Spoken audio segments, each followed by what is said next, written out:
I'm Deion Imade, and this week on the Old Poke Show, Clint and I talk about that big win over there in Houston. We also preview the BYU game coming up on senior night, and we've got another national championship here at Oklahoma State with the cross-country team. All that more here on the Old Poke Show.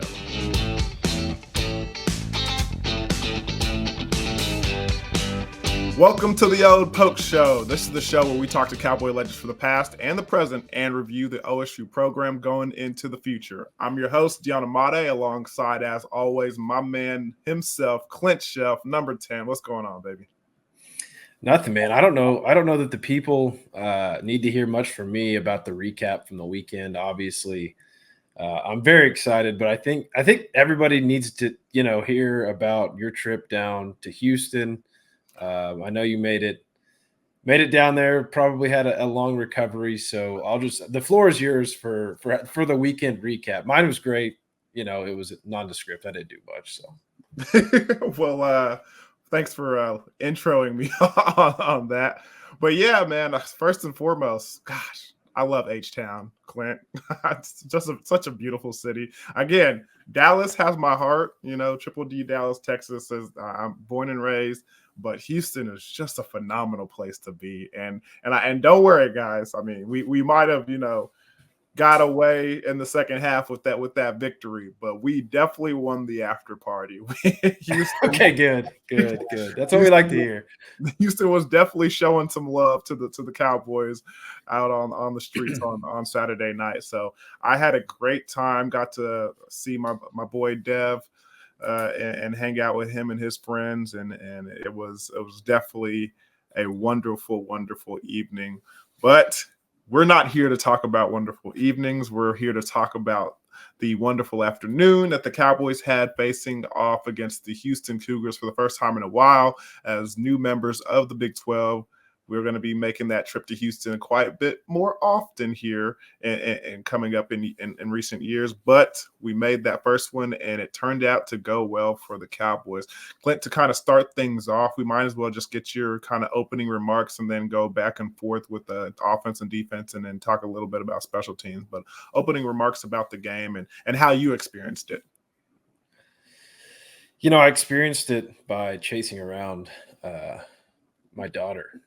And so I didn't get the best viewing opportunity. I did watch every play, but sometimes you got one eye on the TV and one eye elsewhere. But can't relate. Yeah, the thing that I keep when I watch these games is, and I wrote this down first and foremost, and maybe you can shed some light on this. This is a team that typically, especially on the defensive side of the ball, makes great adjustments in the second half. And in the first half, I still see some of the same things that we've been harping on since the Iowa State game. I mean, I just don't understand how you can go from such good in-game adjustments to having such a poor first half plan. And I don't have an answer for that, and I don't know if you do either. But we continually see our safeties getting put on islands and coverage against guys running posts, running routes down the field. And at this point, who you have in positions, and everybody knows what their job is, and what you're going to be. And it's just mind-boggling to me to see Trey Rutker, these safeties, Kendall Daniels, being put in these tough situations, standing at 10 or 12 yards off the ball, and a guy running full speed at him and then expected to cover him down the field. That's just not who they are. And, that was like, I was watching the game in the first half. It just felt like the worst deja vu from last year, right? I mean, you get blown out and then you don't make any adjustments and you're on the road and you're losing 14-3 to a team that you should be beating. But credit to the Cowboys. They turned it around, and largely, I think the turning point was Trey Rutker's interception. So he got a little bit of vindication there, but man, it's just hard when you're, half to half. The adjustments seem to be good on the defensive side of the ball, but the first half, and I don't know if the players are coming out flat or what, but it's a veteran team, and you would expect them to come out better than that. So I don't know if you have an answer to that as a defensive player, why that could be or what. And it's crazy that you bring that up, because that's something that we kind of talked about a little bit on the broadcasts inside the booth, not kind of on air too much. I don't remember Dave and John mentioning it, but the thing that the Oklahoma State defense is facing a lot of is the whole copycat league sort of play, where you're looking at situations where you get into the film room and you review the tape from Sunday to, Wednesday, and you put in these plans and you put in these adjustments and strategy, and then when you go out there, teams are running things that they saw on tape that you didn't have success with from other teams. So they're not running their stuff. They're running stuff that they got from other teams that you did not handle well with the teams that you played previously. And so instead of then they have to like look at that, scrap it, and then make these halftime in-game adjustments that you're seeing Nardo. I mean, you got to commend him for, taking this and making the adjustments in game and at halftime, especially as a guy who it's his first year, big time Division I football, and having to make these adjustments like he is. I mean, he's handled it pretty well for the most part. So I think that's the question that you're bringing up here, Clint, is there. It's a situation where when you look at the whole, you're getting the assignment, you're getting the homework, you're doing the homework, and then the test comes, and then the thing that's on the test is something that you looked at 3 months ago, and the teacher didn't tell you, wait, this isn't what we just worked on. This is what we haven't been working on these last 2 weeks. You're giving us some old material to work on. So he's going in there, making some adjustments and working on that. And I know that's not an excuse. And I know what most people are going to be thinking, well, if you made those mistakes, you should have corrected them and you should be prepared to go. But I mean, there's only so much preparation and time that the NCAA allows these guys on the field to practice and participate and to get honed in on. So unfortunately, what they work on during the week, they come into the game in the first half, and it's a different strategy, different plays. So it's a tough assignment, but you're right, Clint. Well, and in that similar line of thinking, you're limited by your personnel, right? You've got to try to put your guys in the best chance to maximize their strengths, and the coach that's paid on the other side is trying to find the weaknesses and exploit them. And so there's so much on these, and what I'm seeing for the listeners with these safeties is that there's so much on their plate as far as coming down and making plays in the run game, that if you get even a token fake, they have to stop their feet, and that's when you see a guy running straight by him and they're in conflict a ton. I'd like to see by alignment, some being able to jam some of the guys that are in the slot coming off full speed at him. But at the end of the day, that's really hard because Xavier Benson would have to play even further out of the box. Yeah. And it puts him in a really, really awkward spot because he's in no man's land. So, that's kind of my first overarching thought on the defense. Do you want to dig in on the defense at all? Or just start talking about the offense? What do you want to do today? I think definitely we since we're on this path, we definitely should talk about the defense and give them the credit that they deserve for their second half performance, because when they did get those adjustments, they got going. But in the first half, it was just a lot of it was unfortunate to see, but the linebackers had some troubles, filling, in my opinion. I mean, the offensive line was getting second level, and like you said, they was making it rough on the safeties coming downhill and having to make tackles. And then the passing game, just another situation of big plays taking place and big explosive plays taking place and hurting us. And again, unfortunate to see. Misdirection is going to happen. It's unfortunate, but I thought a little bit was happening was they were going at and using our aggressiveness against us a little bit. And one of the individuals, I thought they were like kind of treating like Micah Parsons in the NFL. And me and my brothers talk about this all the time. When teams have the most success, they have it running at number 11 for the Dallas Cowboys. And I think they've started to treat Colin Oliver the same way. When he's like on the edge or when he's out there, they go at him and they kind of use his aggressiveness to his detriment. And I think that's something to keep an eye on, to continue to watch. It wasn't so obvious that there was something I wanted to like point out, but it's something that I'm definitely keeping a close eye on because I thought it happened a couple of times on Saturday.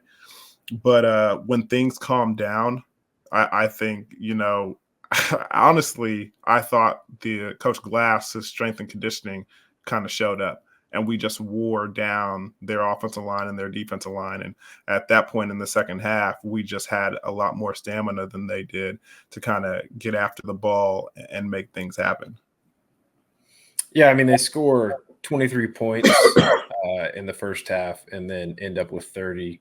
So the adjustments were made, and I was more impressed with Donovan Smith, even though he ended up throwing the 2 picks, only threw for 235. But from what I remember, the last time he played the Cowboys, 9 for 30 or something. Yeah. I just thought he was just a bad quarterback. So Dana's got those guys schemed up. He's got weapons. You knew that he was going to take advantage of where our weaknesses were and exploit those. Obviously, we talked about that with the safeties. You mentioned it in the running game, running it at Colin Oliver. But a lot of that stuff was masked by our guy number 4, Nick Martin. 12 tackles again, just an absolute stud all over the field. I can't say enough about him and his game. I felt like another game, 12 with 1 sack, just an undersized guy, but Coach Gundy said if you can run and hit, then you can play that position, and he could do both of those things. It's funny when people say undersized. I mean, they say he weighs in at like 215, 220, but I mean, he just looks so much bigger on the field. Like I don't see the undersized, especially the speed that he plays the game with when he's. I think especially sitting next to Kendall and Rutger as safeties, I think he looks smaller than them. Really? I do. No, Kendall looks huge out there, man. Kendall's big up, yeah. Nick, like he looks wide enough to be a middle linebacker. I know this. He looks damn fast out there. Yeah, that might be why, because we might not be. He must be just a blur, so we're not really getting the. He's like, I think he looks bigger. I think he looks smaller. Like, yeah. So it must just be a blur out there. But you're right. He did another phenomenal job. He reached 100 tackles on the season. I saw on that game, and he's again. Is he still the leading tackler in the Big 12? Correct me if I'm wrong. I think he's still the leading tackler in the Big 12, and one of those guys that everybody's talking about, and broadcasters seem to enjoy bringing him up and talking about him. But another thing that I wanted to talk about in the first half, as far as play calling goes, and Nardo and the defense, and I did not want to forget to bring this up. I feel like it's very important that we just continue to mix up the coverages a little bit, just for the sheer fact that we're having some, other teams are having success against us in man-to-man coverage a little bit. That's when you kind of see the big plays happen. That big post route to I believe it was number 14 for Houston that goes off for like 75 yards for a touchdown, or however long it was. That was in man-to-man coverage. You have a safety, Rucker on the outside, and there's no body in the middle of the field, and somebody runs a post route and he goes over the top. And that play happened after they had already ran man-to-man coverage on the play before that. So the offensive coordinator and Dana Holgerson see, okay, they're running man. Let's run another man beater route. And they just get a fast wide receiver, run a post route in the middle of the field. He's wide open. I think you have to disguise and mix up your coverages a lot more and a lot better than that, so that offenses don't pick up tendencies and take advantage of your playmakers in very comparable situations. I think that's just something that needs to continue to happen. Yes, and for what it's worth, I have it pulled up right here. Nick Martin, total tackles on the Big 12 website, 112. The next closest, Danny Stutzman of Oklahoma with 91. Well, there's a 94 actually, so I don't know. But he played one less game, so it's on a per game basis, I think. Also has 6 sacks. Closest looks like maybe 4 down the line. So that's in the top 10. So yeah, absolute stud. Maybe Big 12 Defensive Player of the Year, possibly. Who knows? Hey, man, he's got my vote. But no, I couldn't agree more. I was looking at that with what you said about changing up coverages. You know what I'd like to see? I would love to see some type of inverted coverage with the way our safeties have to play in the run game. So if you're going to run some type of zone, that safety could come down and basically be the flat defender in the corner play back and play the half of the field that a normal cover 2 safety would play. I'd love to see that. So yeah, and again, the defense and if we're talking about corrections right now, got to continue to be good on third down. When they had trouble getting off the field on third downs in the first half, you saw what happened. But when they yeah, but when they succeeded getting off the field on third downs in the second half, great things happened, and the defense looked so much better because of that. So one of the things that we got to continue to see. Yeah, and point to make on that is the fourth down defense has been incredible this year. They were 0 for 2, and I think that can be understated because it's a turnover on downs, but it's not nearly as hyped, I guess, as a turnover, as an interception or a fumble. But it's the same thing for the most part, and it completely flips the momentum. And this team has been, whatever their fourth down calls are, whatever they're scouting, whatever they're seeing in short yardage, or whatever they think the tendency is, they nail it almost every time. So hats off to Dardo for the second half adjustments. Third down defense has continued to be better, 2 for 11 in this game. And then that fourth down defense has been huge because obviously anytime you're going for it on fourth down, it's a big momentum play. So I think we can't overstate how impressive that is for fourth down defense. Yeah. But at the end of the day, second half defense came to play, and they did a phenomenal job, created a couple of turnovers as well. So all good when you come out with the W. I think it's about that time we switch over to the other side, Clint, and talk about that offense and a big game for them, especially putting up 43 points. Again, a team that everybody was talking about had trouble getting to the 30 for such a long time, now putting up big numbers. Clint, I see you smiling over there. What did you think? You know why I'm smiling, buddy. But Presley. Number 80. My guy. Oh, man, it was so good to see him. He's been a guy that I've preached about on this show, on the radio show for so long. I think he's so valuable for a quarterback. He knows how to find soft spots in zones. You can count on him. He's reliable, and he got rewarded, man. He got rewarded. 15 for 189. I'm going to say 15 for, let's say, 220 and a touchdown because he didn't step out of bounds on the one play. I'm going to go ahead and I'm going to give him the touchdown there. But just so happy to see, it's a guy that's put in all the hard work. He stayed through, all of the guys that he was with last year leaving, and he does all the motion. He runs a ton, and they started lining him up at wide receiver or outside wide receiver instead of slot, throwing him the ball, the outs. He's got great timing. Him and Alan Bowman continue to show great chemistry. So I was just very happy to see, really myself vindicated for basically talking about him every single week. Yeah, you just give all the credit to you, huh? Yeah. Give all the credit to you, huh? Yeah. I mean, I'm not gonna lie, you're not wrong. You're not wrong. I've been beating that drum for a long time. And they found great ways to get him involved in the offense.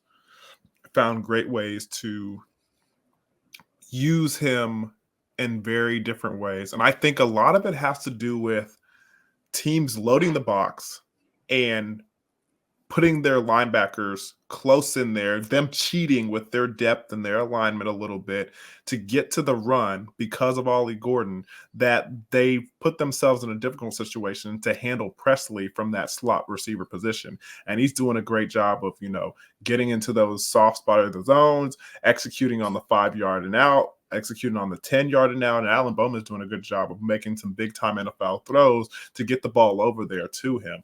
So I think they're doing kudos to Casey Dunn for kind of utilizing that and knowing, hey, if they're loading the box here, we have another playmaker on the outside who can, make us right. And Presley's been that guy, especially as of late.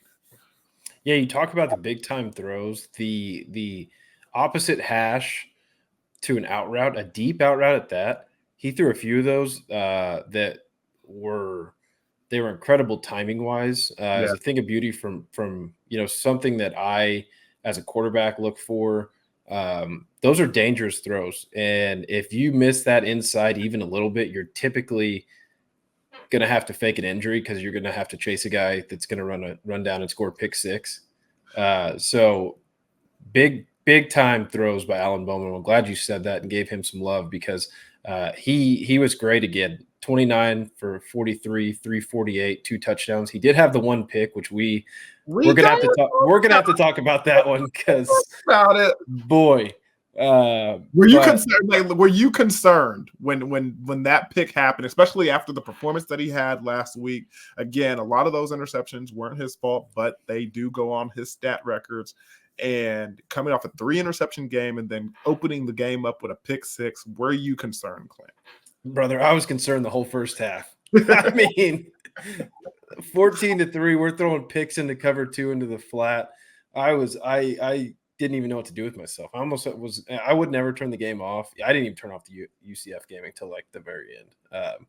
But yeah, it was a little dicey there. I felt like maybe he was a little, and I said this on Twitter. I felt like we went the first 2 series, I believe it was, without handing the ball to Ollie Gordon. Didn't hand it once to him. And at that point, I felt like he was really trying. They were kind of heating him up. He had some pressure, and I think he was just really trying to force the ball to him. But I bet he hasn't made that mistake since maybe 2014.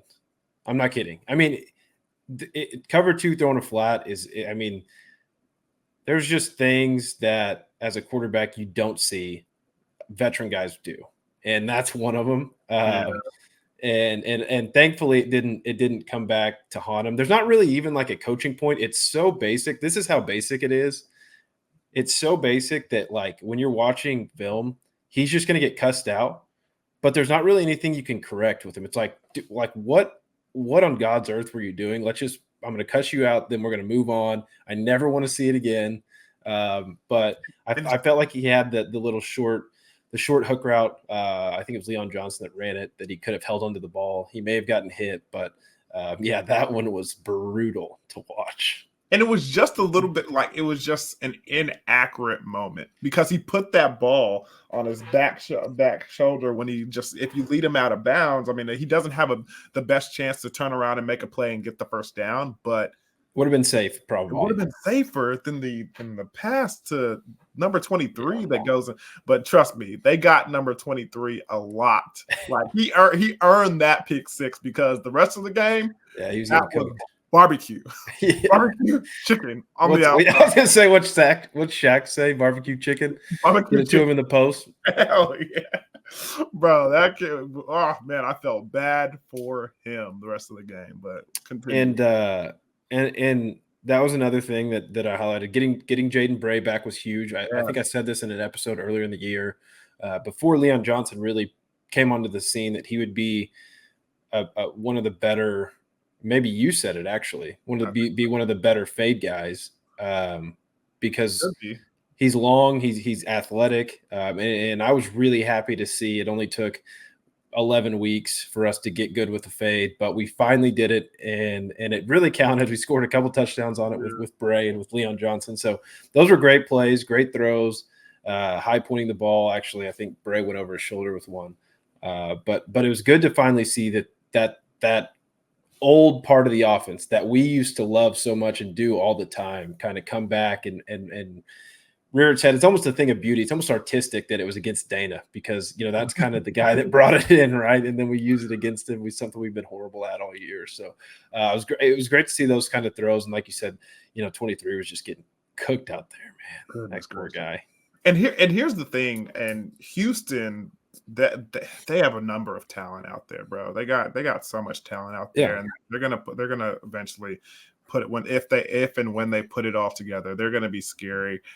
But they were hurting themselves a lot in that football game and doing themselves a disservice. One of them was that big unsportsmanlike conduct call on number 25 on the outside when he like wagged his finger at Ollie Gordon when he made a tackle on him, because that was third down. They stopped us on our end. Good play by them. They're getting ready to get off the field. He stands over him and wags his finger at him, and quickly the ref is standing right there, and he has to throw the flag, and that gives us life. And like literally that play happened with 30 seconds remaining in the first quarter.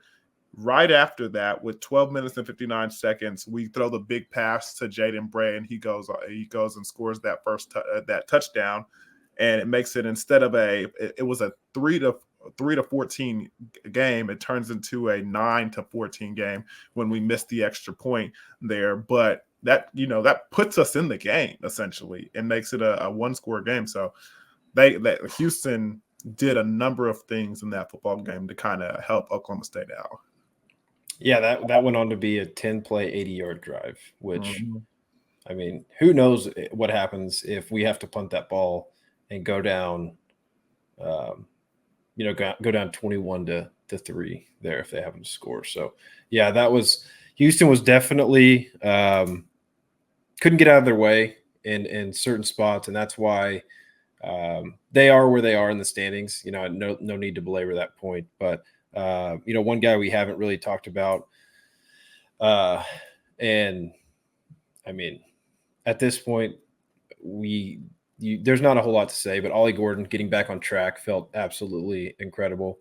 The run design plays, the offensive line, tons of pancakes. That's something that I like to look for and see how, physical the offensive line is being, especially down in the red zone, because one thing that we've been bad at is red zone offense, and you can be creative on the coordinator side and come up with creative plays to score, but it's a lot easier if you're just really physical. And I felt like our offensive line wore them down. You mentioned that, we just kind of outglassed them, having Coach Glass, but 25 carries, 164 yards, 3 touchdowns. Was really good to see him, bounce back after. It was really good to see it. Obviously, the entire offense bounce back after that UCF game. Yeah, again, like you said, there's no need to, talk about it and do a little too much on it with Ollie Gordon. I mean, he had a good game and good numbers. Again, you said he ended the game with 164 rushing yards. But the one thing I want to talk about a little bit, and this might be a little old man criticism, and I don't want to be. This is the old. I'm pumped for this. I'm excited to hear this. This is the old poke, so I don't want to sound like this, but bro, he has to chill a little bit with the trash talking, and he be talking. You could tell, bro. Like, you could tell. Like, there's a little thing that I've always been. When you're the guy, you can't have that type of mentality when you go onto the field, because at that point, when you're the guy, you're the leader, and the other individuals, maybe not, some mature seniors or juniors that, know how they play the game, but the younger guys who come behind you, that's going to be the way they think that's the way you play ball. Now, don't get me wrong. I'm all here for talking a little bit of trash. I was going to say, I'm all about talking a little trash, and especially if you're sophisticated with it, I'm even more. Like, I used to do my research, go on people's Instagram accounts and find stuff to talk trash about. I'm all about that. But every time you get off a pile, you look back and you're talking to some defensive lineman or some DB, or you're letting somebody get into your head, or you're letting them, keep you from going back to the huddle when it's a tempo situation. Like, it can't be. And then talking to the fans on the sideline, like, it can't be that. I know you play, emotional with a chip on your shoulder and everything like that, but calm down a little bit, bro. Like, it's just getting a little too much. Clint, am I wrong here? Oh, man, this is a tough one. I love it. I love him because I think he sets the tone a little bit. You know, you have Brendan Presley, who we've talked about, is not a big talker. I don't think Alan Bowman says any words except the snap count and calling the play on the field. So having a guy like that with some personality, but I've always subscribed to the Barry Sanders, like, you know, he scored a touchdown, hand the ball to the ref. And that's how I always played, partly because I wasn't creative enough to talk that much trash. And half the time I was worrying about if I was going to get like benched or something, you know, I was like, I got bigger fish to fry here, guys. Like, I don't know. You can't say anything to me that I haven't already said to myself, buddy. I promise you that. I think it's good. I would like it to chill a little bit. But at the same time, it's like, he is who he is, and I'd rather him be too much trash talk than him kind of be like, you know, beaten down and worn out. You know, I'm sure at UCF he probably wasn't talking very much trash in the second half. So but that's the problem. I think he was doing a little too much talking at the UCF game. So much. Well, in the first half, I'm sure he was, but second half, it's just like at a certain point. Like again, I'm not trying to criticize him, and I know, like I've grown up around dudes that plays emotional and they have fun doing that stuff, but like literally, you can't let it take over your game. That's a good point. And if you get to that point, then that is the best point that you can make right there. And I say this as a former defensive player who used to target dudes that did that. Like I remember watching guys and see, that's an emotional button right there. I can poke that a little bit and see if I can get him off his game. That Houston if you go rewatch that game, Houston number 5. Every time Ollie would get off, he would find a way to get in there and say something to him. Find a way to get in there and say something to him. And he was doing that on purpose to kind of get Ollie off his game. And I just don't want it to be a weakness and somewhere where it's going to cost him later down the line. I understand playing with emotion and playing with pride, but bro, make sure you're being smart about it, dog. Like talk a little trash, have a little fun, but don't let it overtake what the main purpose is. Yeah, so, I mean, if you talk so much that it takes you off your own game, then that's when you have an issue. But that's really all I got on Houston. I think as we move on to BYU, I mean, after week 4, did you think we'd be here? We're one game away, control our own destiny, essentially. I'm not going to even bring up the 128 different tiebreaker situations that can happen. But ultimately, if we take care of business, there's a great chance that we are in the Big 12 championship game. Did you ever think after those South Alabama and Iowa State losses that we'd be sitting here at this point, staring down a Kansas State, Kansas run? You know, I mean, it was looking rough. It was looking rough early on, Clint. I was a little nervous. I was worried about bowl games, you know. I was like, bro, can we like get the 6 so we can, at least go bowling once again? But that 6.5 from Vegas was looking mighty dicey, and we all picked above that.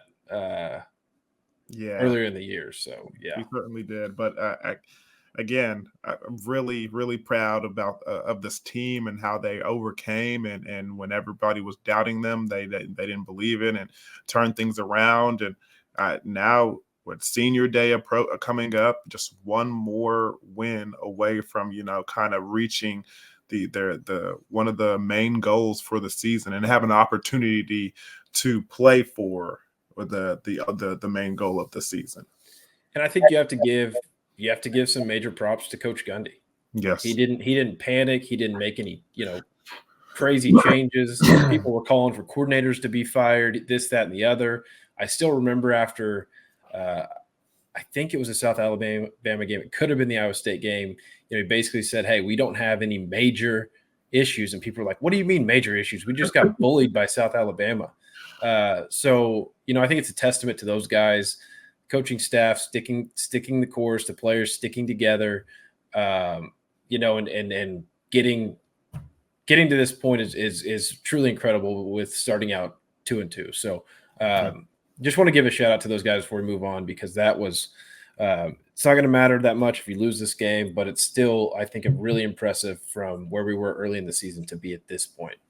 Yeah, truly is. Speaking of moving on to the next game and taking care of business, coming up this Saturday at 12:30 once again, BYU comes into Boone Pickens Stadium on Senior Day to face off against the Cowboys. It should be one that the Cowboys should handle easily. They should handle easily. Seven. I was looking for my research. Let me put it this way. What do you think the line would have been for this game? I know you're not a big gambling guy, but do you have any? Because it was way higher than what I thought it was going to be. I thought it would be 7. I mean, just off of how BYU played OU this past week. I mean, they were competitive for a majority of that football game. And then how we kind of have looked the last 2 weeks. Don't get me wrong. I mean, we finished well in Houston, but didn't start too well. And then with the UCF performance, but both of those games being on the road and this one being a home game, I gave us a little bit more. So 7 seemed like a good number to me, right? It's 17 and a half. That's when I saw it, I was like, after what we've done the last 2 weeks to start the game, they must think that we're like, Thanos with the Infinity Stones at home, man. We like got the final stone when we go to Boone Pickens or something, and they must be, they're not great.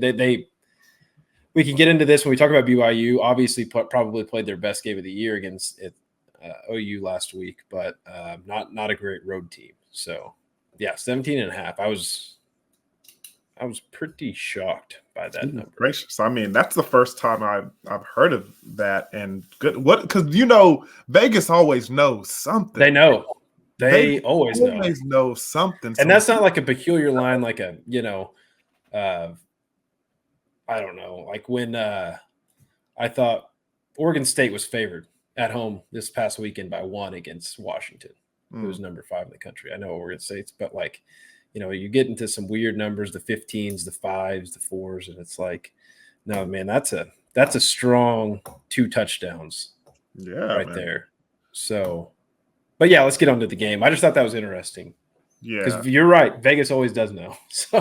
They really do, bro. So I'm still like a little shocked by that number, but yeah, BYU does come into town, and from what I saw, I mean, defensively they had the guys to compete with OU last week, and they did a good job there towards the. I mean, they gave up a big score in the red zone, 100-yard interception. For them to kind of flip things, but goodness gracious, the BYU should have won that game, especially with Dylan Gabriel going out. I was watching it, getting ready for radio. They had the 100-yard interception. They turned it over, I think maybe 1 or 2 more times, and I think one of them was going into the red zone. So they could have been up 14 at one point against a freshman quarterback. Yeah, I mean, they're playing some good ball. Just like, we looked at UCF when we played them. They had just played OU, I think either the week or 2 before, to a 2-point game in Norman. We are getting a BYU team that's growing in confidence. I'm not sure if Keaton Slovis will start at quarterback. He's been banged up. The guy that they started this last week, Jake Retzloff, he was, he had the 100-yard pick 6, which he almost ran the guy down. So he's pretty fast. But he's more of a Garrett Green type guy. So we're going to have to watch out for his legs, whereas Keaton Slovis is a traditional pocket passer that we would not have to worry about him really running. So that's going to add a dimension depending on who starts there. But, I was really impressed with their offensive line. They, especially in the second half, they were running the ball, I think at one point well into the fourth quarter at 10 yards a carry. There's certainly some cause for concern. And as we know, if you start slow in this league, it could snowball. But I was impressed with their rushing attack, especially in the second half, and then what they can do at quarterback, with his legs as well. Yeah, see, that's the one thing that does leave me concerned is, the way they're able to run the football. And this last couple of weeks, I feel like our linebackers haven't done a good job of taking on the offensive linemen in the second level and not and getting kind of lost in the trash of that second level. Like it just seems like I don't know exactly how to describe it. I mean, that you guys will be able to understand, but it's just things are coming at them so fast and they're just not feeling correctly. They're having tough times getting over the top of blocks and it's leaving big gashing holes. And all it takes is for a running back to be a little patient, see things open up and develop, and then they have a hole there and they're hitting it and they're going.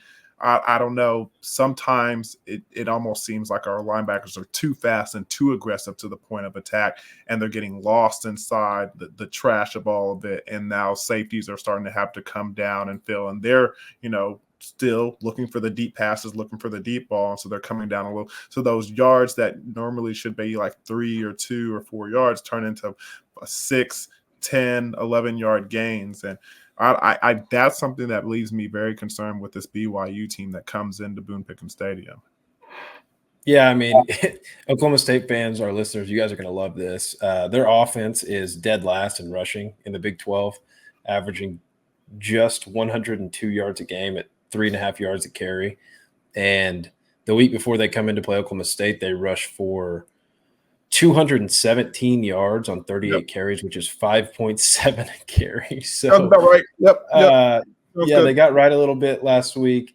Defensively against the rush, which is obviously something we like to look at, with Ollie Gordon, they are 12th. So they're right ahead of UCF and Baylor. We obviously know how that UCF game turned out, but they're allowing 177 yards a game rushing. So, at home, you like to think that you're going to start quickly on defense. You're going to use Ollie Gordon early and get a lead, and they're going to get about 30 carries worth of Ollie Gordon. So I don't see the weapons that we've seen the last 2 weeks at receiver. I don't know if you've had a chance to look at that. They have some nice players. Chase Roberts, their leading receiver on the year. I thought Cody Epps had a good game this last week against OU, 6 for 90.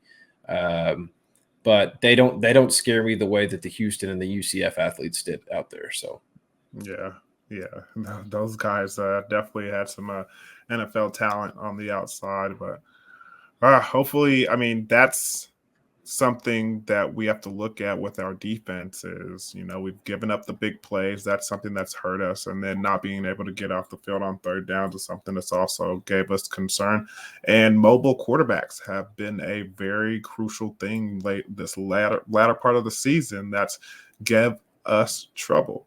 And Smith did a good job from Houston taking advantage of that. And if this BYU quarterback comes in with some ability to move, I'm sure they see that on tape and they're going to try to take advantage of it as well. So it's something that we have to – that's the thing. If we don't know who's going to be the starter, it's another week where we're going to be unsure of what we're going to be doing game plan wise, and then having to make some in-game adjustments. Yeah, their head coach made the comment that Keaton Slovis is their guy when he's healthy.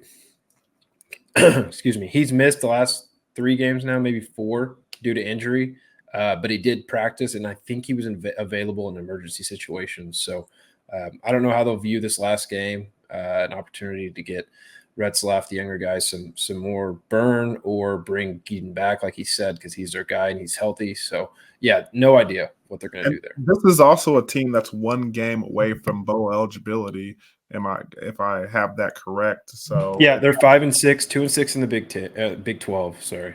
So they have a lot to play for. Trust me, as a former college football player, those bowl games are very important to us, and that's something that's motivation enough to try to come into Boone Pickens Stadium and have a good performance. So Cowboys do need to take care of business from that standpoint.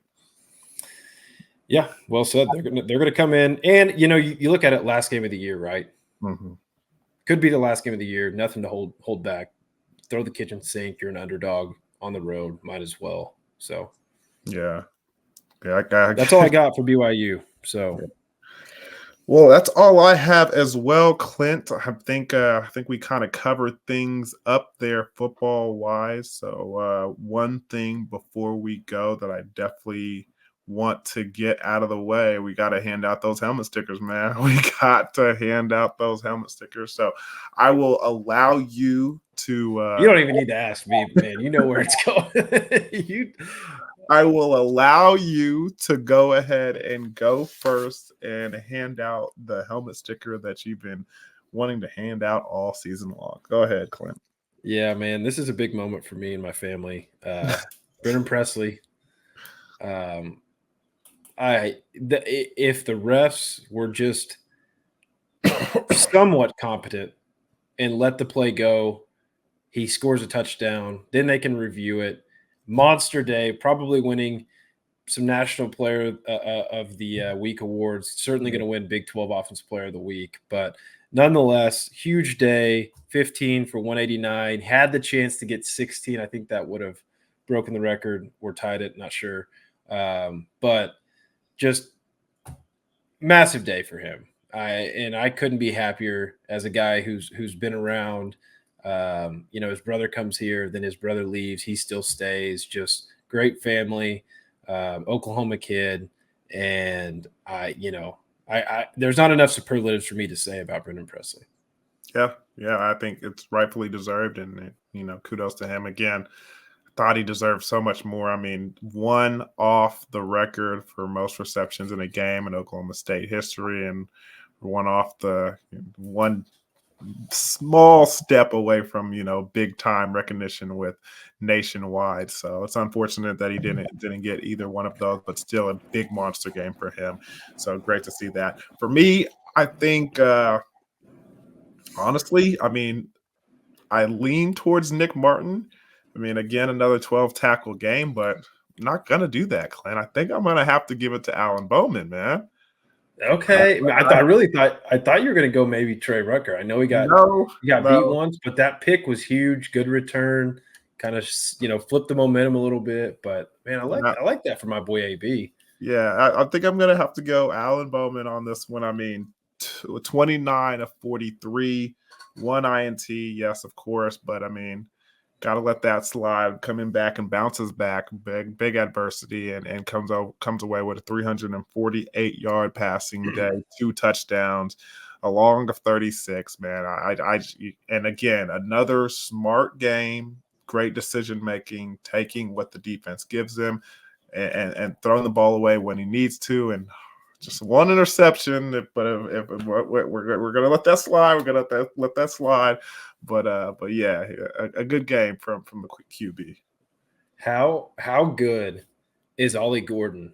That 2 offensive players were selected, and neither of them were him, and he scored 3 touchdowns.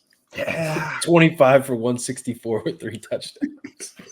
It's like, man, I mean, you know what you're getting at this point with that guy. I mean, you really do. Just absolute stud. We could give it to him every week, so that's why we choose not to. Truly. No disrespect, but give some love to some other guys. Yeah. All right. Well, before we get out of here, Clint, we have some more rewards to give out and some praises to highlight. We had a national champion crowned for the Oklahoma State Cowboys this week. It's our great honor here at the Old Poke Show to congratulate Dave Smith and the men's cross country team for bringing home the 53rd national championship here to Oklahoma State, bringing it home in the best orange way possible. Clint, shout out. Yeah, and the women's team finished 3rd, so they got some hardware as well. I was wondering, because if you look at the official Oklahoma State Athletics Twitter, they claim 55. So I had to figure this out, and I asked. There's 2 equestrian national championships that were before it was like a sanction. It was like an NCAA event. So that's why there's a difference. But yeah, shout out to Dave Smith and those guys. Beat a Northern Arizona team that had won either 5 of the last 6 or 6 of the last 7. They're a program that what I've learned is that they basically take all the resources and we're like, what can we get really good at and win national championships at? And it was track and field and cross country, and we beat them. So Shout out to those guys. Absolutely huge. Keeping Oklahoma State's name up there in the top 5 of national championship schools. So that's awesome. That is amazing. And they did it very, very in dominating fashion. Yeah. Dominating fashion, bro. Yeah, I learned a lot about cross country scoring this week, and it was a blowout. I'll put it that way. Yeah, so congratulations to those guys. It was Dave Smith's 4th national championship, I believe, and it was the 5th national title in the program's history. So congratulations to those guys, man. And again, to the women for coming in 3rd, that was amazing as well, man. That just a great job doing a good thing, and man, really, really proud to be national champions once again. Yeah, and before you get to closing this out with the other podcasts and the OSU Max Network, I do want to say to everybody who's listening, this is a big travel week. Be safe out there on the roads. We appreciate you guys listening. If you're listening to this in the car, I hope you guys have a happy Thanksgiving. Enjoy your time with your family. I know I'm going to get to do the same. So we really appreciate, Deion and I both really appreciate you guys tuning in and have a really enjoyable Thanksgiving weekend. Yeah, and if you ask us what we're thankful for you listening to us and watching us on OSU Max. Before we get out of here, like Clint said, make sure you tune into everything over there on OSU Max. They have so many great things to show you guys and great ways for you to be a part of the program, stay within the program. Basketball season is here now, ladies and gentlemen, so they got a lot of good stuff as well. And remember, we just talked about Clint's guy, Brennan Presley, and his big, phenomenal performance. Well, the Poke Pod had an opportunity to sit down with Presley and talk with him about so much. So go and check that out as well. It's great stuff. Trust me, they do it right over there with the Pokes Pod. So before we get out of here, Clint, any last words? That's it, man. Shout out to Brennan Presley. our guy. Well, like Clint said, make sure you guys have a very, very happy Thanksgiving. We'll see you at Boone Pickens Stadium for Senior Day and show these seniors off on the right way. Well, remember, guys, stay loyal and true. Go Pokes.